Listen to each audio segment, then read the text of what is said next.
Hello friends, welcome to शिक्षक prep. तो friends, आज से हम सीटेट के लिए प्रीवियस ईयर क्वेश्चन पेपर की सीरीज़ स्टार्ट कर रहे हैं और आज हम स्टार्ट कर रहे हैं सीडीपी की सीरीज़ जो आपके पेपर 1 और पेपर 2 दोनों के लिए है।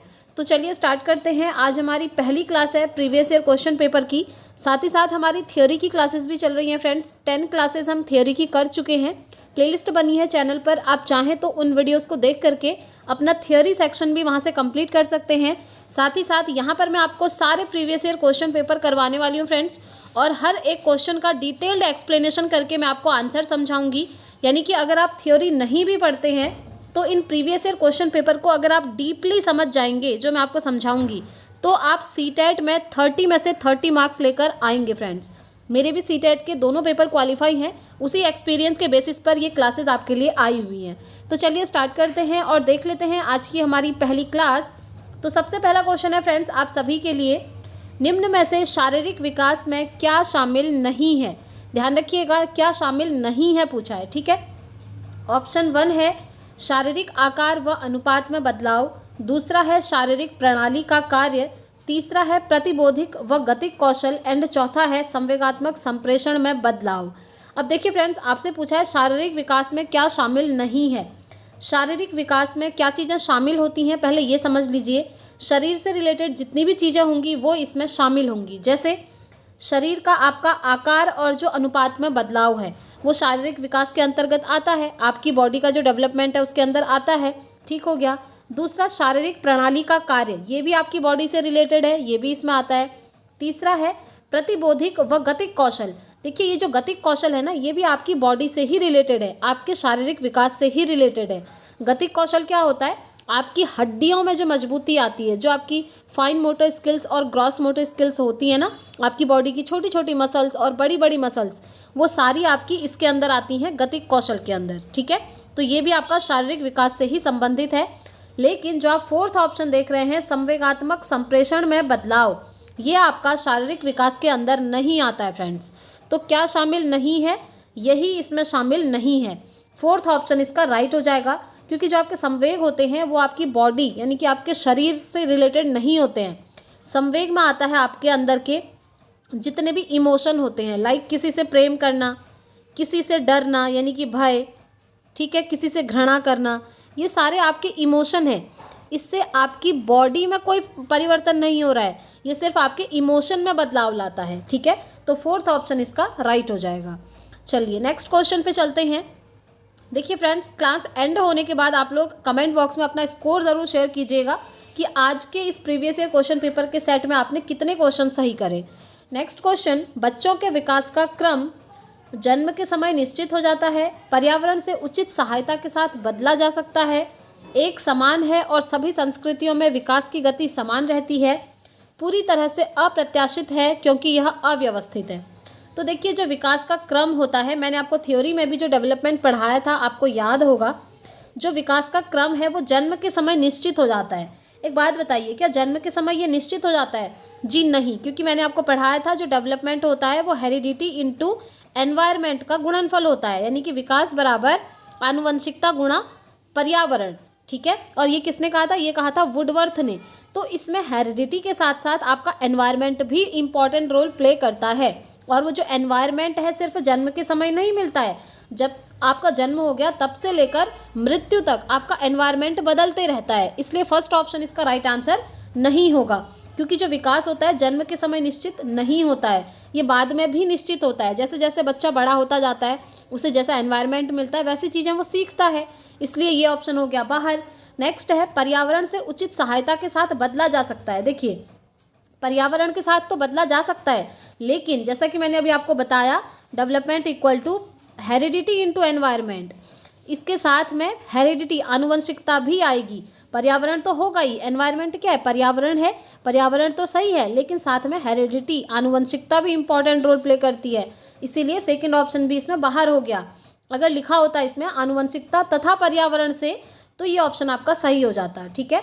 नेक्स्ट है एक समान है और सभी संस्कृतियों में विकास की गति समान रहती है। जी हाँ, अच्छा नहीं, ये भी गलत हो जाएगा, क्योंकि देखिए ये एक समान है और सभी संस्कृतियों में विकास की गति समान होती है ज़रूरी नहीं है। हर किसी की संस्कृति अलग अलग होती है और जो विकास की गति होती है, आपने देखा होगा कोई बच्चा बहुत जल्दी चलना सीख लेता है, तो कोई बच्चा चलने में कुछ ज़्यादा टाइम लगा करके सीखता है, कोई बच्चा जल्दी से बोलना सीख लेता है, तो कोई बहुत देर बाद बोलना स्टार्ट करता है। तो ये ऑप्शन भी यहाँ से बाहर हो जाएगा। नेक्स्ट है कि जो विकास का क्रम है वो पूरी तरीके से अप्रत्याशित है क्योंकि यह अव्यवस्थित है। जी हाँ, आप ये नहीं कह सकते कि जो विकास है आपका एकदम लीनियर है, सीधी गति में चलता है, ऐसा नहीं होता है। विकास आपका स्पाइरल होता है, ठीक है, एक लीनियर सीधी रेखा में नहीं होता है। इसीलिए ये आपका राइट आंसर हो जाएगा क्योंकि ये पूरी तरीके से अप्रत्याशित है और साथ ही साथ अव्यवस्थित है।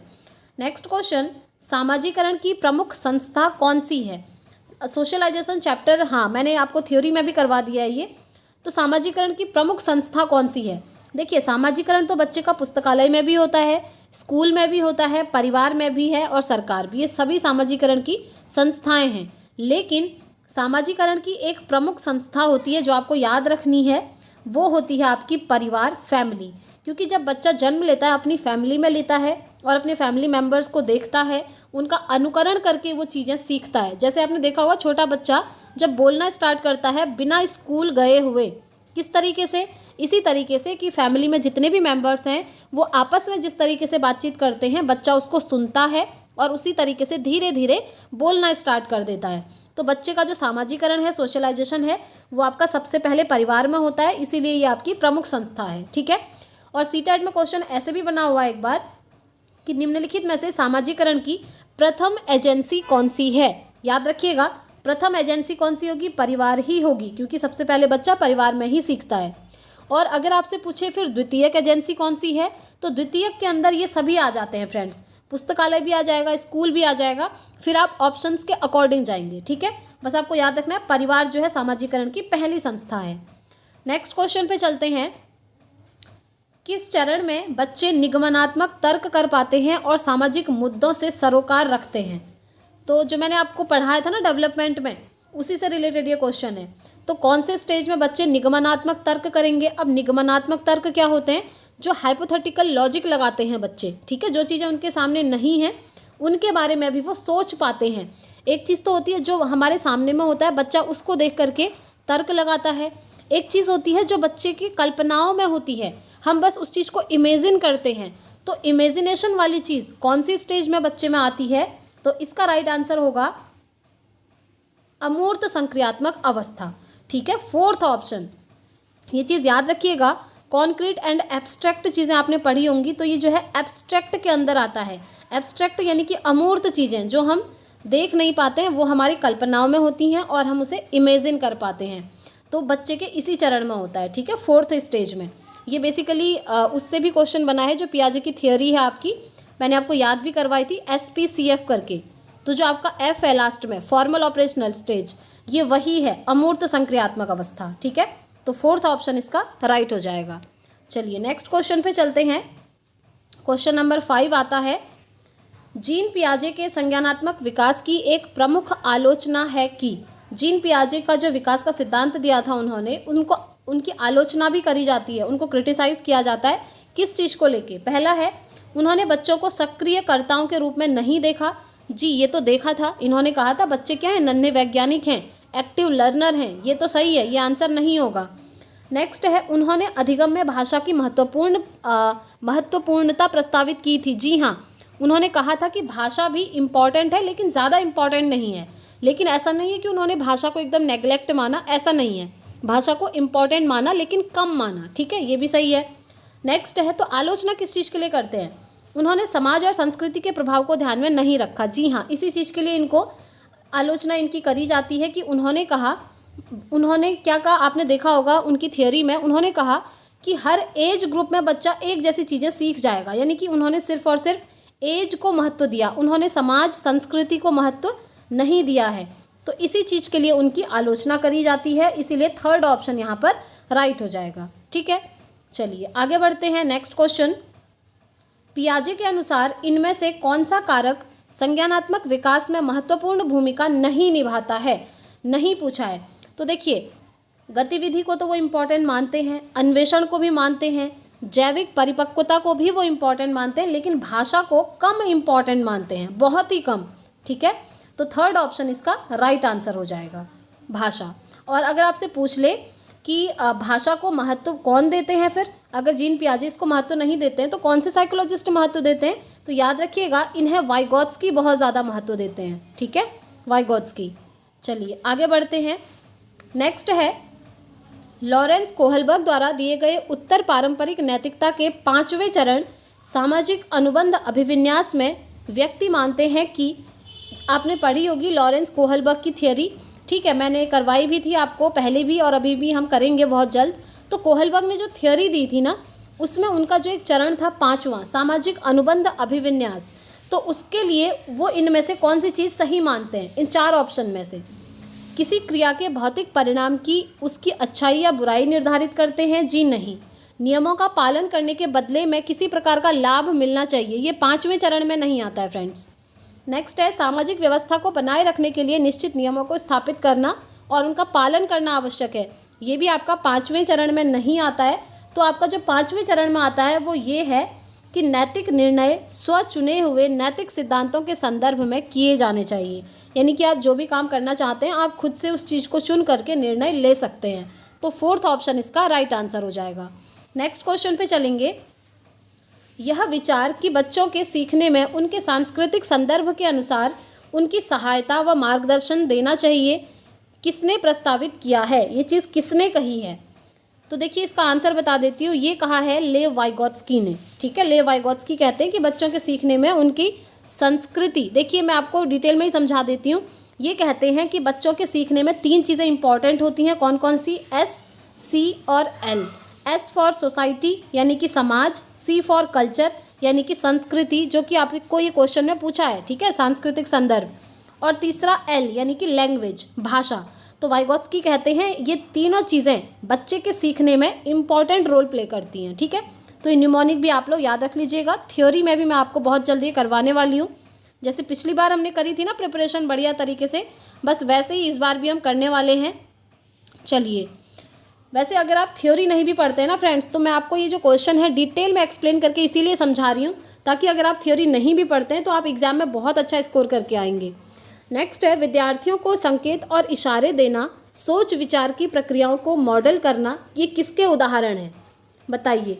अनुकूलन के हैं, विलंबित अनुसरण के हैं, रटकर स्मरण करना या पाड़। तो इसका राइट आंसर है पाड़। अब आप कहेंगे ये पाड़ क्या है, इसको इंग्लिश में बोलते हैं फ्रेंड्स स्कैप फोल्डिंग, इंग्लिश में याद रख लीजिएगा। और ये किसने दिया था, ये दिया था वाइगोत्स्की ने। अब देखिए क्वेश्चन में क्या कह रहा है कि विद्यार्थियों को संकेत देना और इशारे देना, सोच विचार की प्रक्रियाओं को मॉडल करना, ये किसके उदाहरण हैं, तो ये हैं आपके स्कैप फोल्डिंग के, पाड़ के। स्कैप फोल्डिंग बेसिकली वाइगोत्स्की ने कहा कि जब कोई बच्चा कोई काम करता है किसी अन्य व्यक्ति की हेल्प के थ्रू, तो उसको हम कहेंगे, उसी हेल्प को स्कैप फोल्डिंग कही जाती है। और वो स्कैप फोल्डिंग इसमें क्या है, संकेत देना और बच्चों को इशारे देना। तो ऐसी कोई हेल्प देना बच्चों को जिसके थ्रू वो उस काम को पूरा कर लेंगे, दैट इज़ कॉल्ड स्कैप फोल्डिंग, जो कि आपकी एक टेम्पररी हेल्प होती है, ठीक है। चलिए आगे बढ़ते हैं। नेक्स्ट क्वेश्चन, एक प्रगतिशील कक्षा में बच्चे अर्थपूर्ण गतिविधियों में संलग्न होते हैं जिससे वे अपनी क्षमता के अनुसार कार्य कर पाएँ। दूसरा है शिक्षक सभी सीखने सिखाने का केंद्र है। तीसरा है पाठ्यपुस्तक ही सीखने का एकमात्र स्रोत है। चौथा है सभी सीखने सिखाने का केंद्र परीक्षाएं हैं। तो इसका राइट आंसर होगा कि जो प्रगतिशील शिक्षक कक्षा होती है आपकी, यानी कि प्रोग्रेसिव क्लासरूम होती हैं, उसमें जो बच्चे हैं अर्थपूर्ण गतिविधियों में संलग्न होते हैं जिससे वे अपनी क्षमता के अनुसार कार्य को कर पाएँ। यानी कि जो आपकी प्रोग्रेसिव क्लासरूम्स होती हैं वहाँ पर बच्चों को खुद से काम करने को दिया जाता है, एक्टिविटीज़ बच्चा खुद करता है और बच्चे की प्रोग्रेस देखी जाती है, उसकी प्रोग्रेस को बढ़ाना होता है, ठीक है। अब देखिए इसमें सेकंड ऑप्शन है शिक्षक सभी सीखने सिखाने का केंद्र है, जी नहीं, इसमें बच्चा केंद्र में होता है ना कि शिक्षक।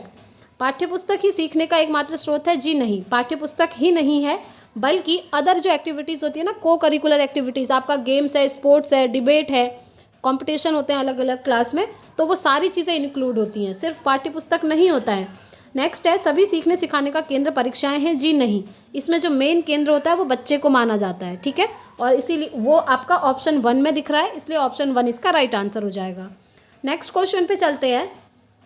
डैश वाले व्यक्ति विशिष्ट स्वरों, लय और ताल के बीच अंतर करने में सक्षम होते हैं जिसे पहचानने में अन्य चूक सकते हैं। तो इसका राइट आंसर क्या होगा? इसका राइट आंसर होगा आपका संगीतमय बुद्धि।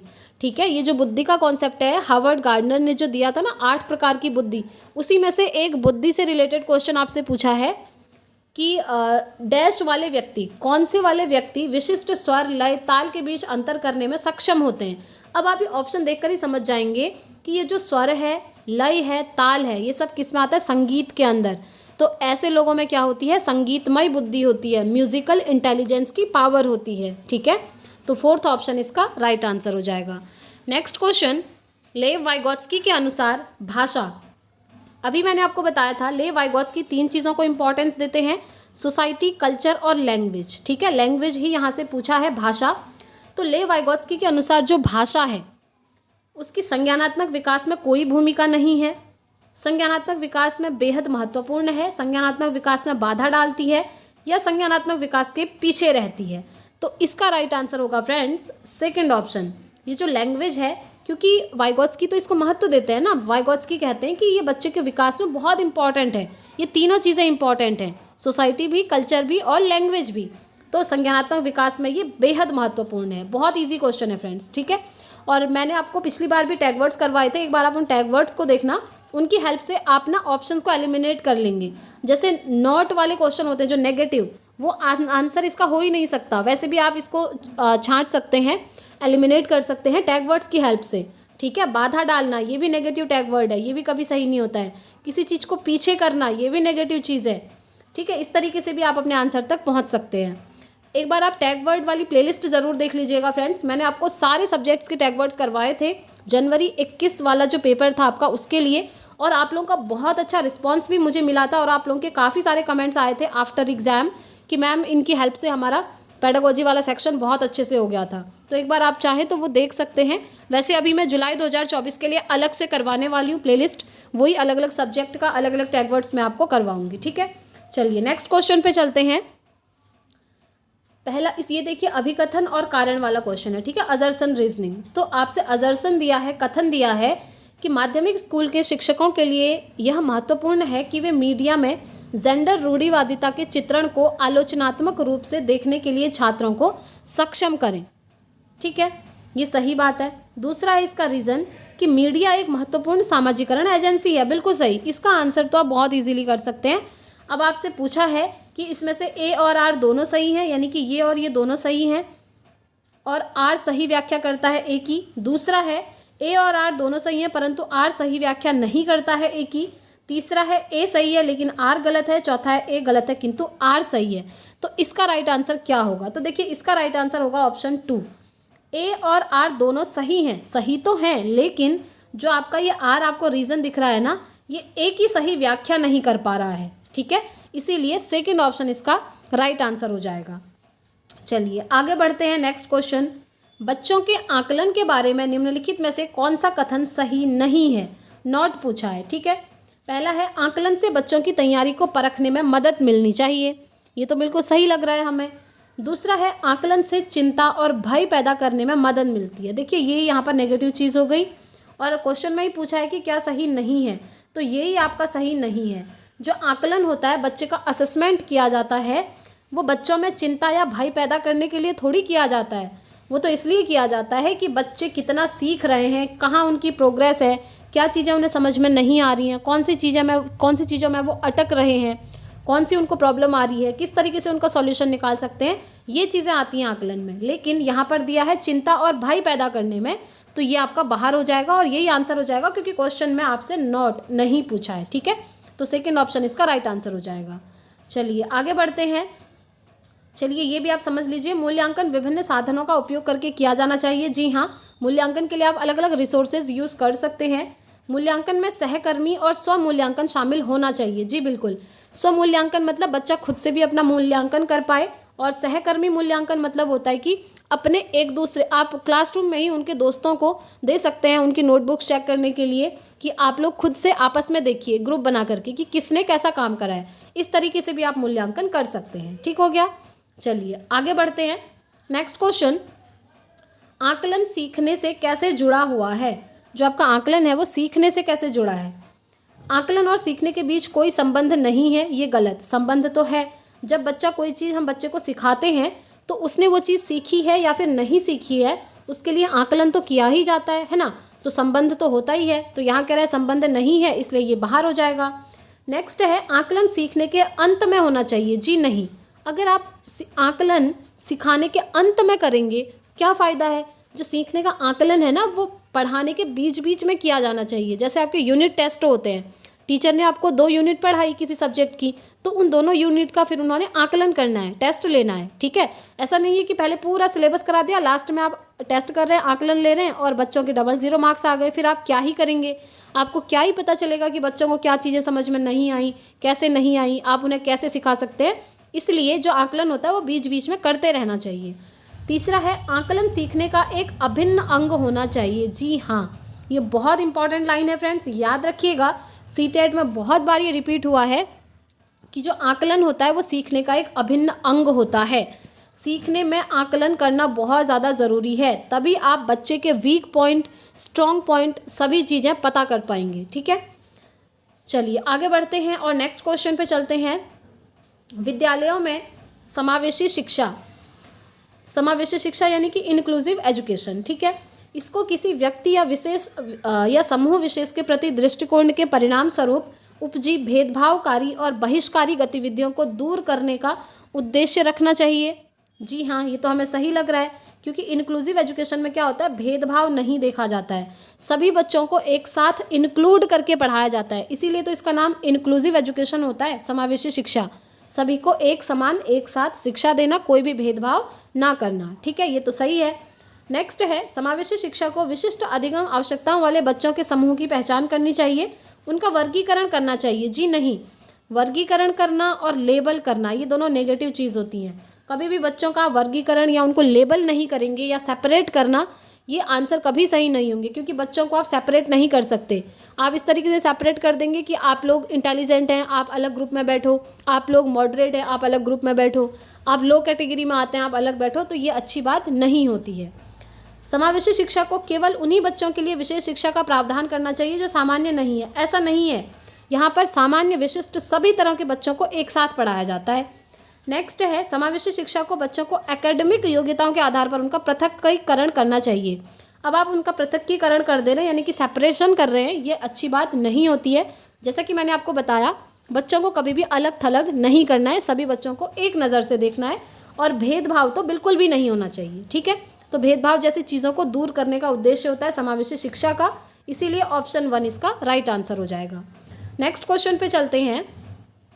शिक्षक बच्चों को रचनात्मक रूप से सोचने के लिए प्रोत्साहित कर सकते हैं। किस तरीके से? उन्हें किसी समस्या को हल करने के विभिन्न तरीकों के बारे में सोचने के लिए कहकर। जी हाँ, ये तो सही है। उन्हें उत्तर रटने के लिए कहकर। जी नहीं, आप बच्चों को रटने के लिए कह रहे हैं तो उन्हें समझ में कैसे आएंगी चीज़ें। प्रत्यास्मरण पर आधारित प्रश्न पूछकर। प्रत्यास्मरण मतलब होता है बार बार आप कोई चीज़ रट रहे हैं, मेमोराइजेशन करना, ये भी सही नहीं होता है। उन्हें किसी समस्या के एक पहलू पर ध्यान केंद्रित करने के लिए कहना। देखिए, एक ही पहलू पर ध्यान केंद्रित नहीं करना है, बल्कि बच्चों से कहना है कि समस्या को हल करने के विभिन्न तरीकों के बारे में आप सोचिए। तो यहाँ पर जब बच्चा अलग अलग तरीकों के बारे में सोचेगा तो अलग अलग आंसर्स निकल करके आएंगे, क्योंकि हर कोई बच्चा अपना अपना दिमाग लगा करके सोचेगा, ठीक है। तो इसीलिए ऑप्शन 1 यहाँ पर इसका राइट आंसर हो जाएगा। तो फ्रेंड्स, आज की क्लास में हम इतने ही क्वेश्चन करते हैं। इससे आगे के जो क्वेश्चन है मैं आपको नेक्स्ट क्लास में करवा दूंगी। वीडियो पसंद आई हो तो प्लीज़ लाइक शेयर ज़रूर कीजिएगा, और थियोरी की क्लासेस भी आप लोग अटेंड कर सकते हैं। और ये प्रीवियस ईयर क्वेश्चन पेपर की सीरीज़ अब आपकी कंटिन्यू चलेगी आपके एग्जाम होने तक, ठीक है। और अगर आप लोग चाहें तो मेरे टेलीग्राम ग्रुप से जुड़ सकते हैं, वहाँ पर आपको PDF वगैरह मिलते रहेंगे। टेलीग्राम का लिंक मैंने डिस्क्रिप्शन बॉक्स में दिया हुआ है। तो